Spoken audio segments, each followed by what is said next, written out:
Gopichand birthday సందర్భంగా wishes చెప్తూ special పోస్టర్తో పాటు గ్లిమ్స్ను కూడా రిలీజ్ చేశారు. ఇక ప్రస్తుతం ఈ రెండు సోషల్ మీడియాలో వైరల్గా అయితే మారాయి.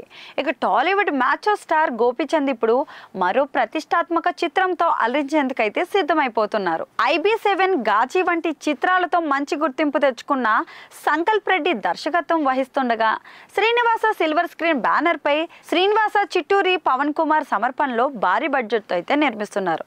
కొద్ది రోజుల క్రితం హైదరాబాద్లో పూజా కార్యక్రమాలు కూడా జరిగాయండో. ఇప్పుడు మూవీ షూటింగ్ కూడా జరిగిపోతుంది. ఇక ఇండియన్ హిస్టరీలో కీలకమైన మర్చిపోలేని సంఘటనలతో రూపొందుతున్న ఈ సినిమాలో గోపీచంద్ అయితే నెవర్ బిఫోర్ లుక్లో కనిపించబోతున్నట్లు మేకర్స్ ఇప్పటికే అనౌన్స్ చేసి అంచనాలు కూడా పెంచేశారు. ఇక 7వ శతాబ్దం నాటి సంఘటనల ఆధారంగా సినిమా తెరకెక్కిస్తుండగా మేకర్స్ అయితే తాజాగా క్రేజీ అప్డేట్ ఇచ్చేశారు. నేడు గోపీచంద్ బర్త్డే సందర్భంగా విషెస్ చెప్తూ స్పెషల్ పోస్టర్తో పాటు గ్లిమ్స్ను కూడా రిలీజ్ చేసేశారు. ఇక ప్రస్తుతం ఆ రెండు సోషల్ మీడియాలో వైరల్గా మారాయి. మంచి రెస్పాన్స్ అందుకుని సినిమాపై భారీ బజ్ క్రియేట్ చేస్తున్నారు. పోస్టర్లో గోపీచంద్ వేరే లెవెల్లో ఉన్నారు.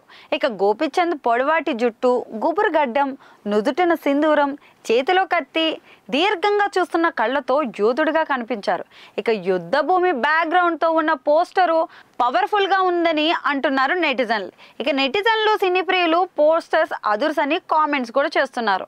మరోవైపు గ్లిమ్స్ అయితే ఒక రేంజ్లో ఉందని అంటున్నారు. మంచు కొండల సీను కూల్గా స్టార్ట్ అవుతుంది. ఇక అప్పుడే గుడారం నుంచి యోధుడిగా గోపీచంద్ బయటకు వస్తారు. తన గుర్రంతో ఆత్మీయంగా గడుపుతారు. బ్యాక్గ్రౌండ్లో వస్తున్న ధీరా సాంగ్ అయితే అద్దిరిపోయిందనే చెప్పాలి. ఇక విజువల్స్ అయితే చాలా రిచ్గా ఉన్నాయి. మొత్తానికి సినిమాలో గోపీచంద్ ఎప్పుడు చూడని పాత్రలో కనిపిస్తున్నారని మరోసారి అయితే క్లారిటీ వచ్చేసింది.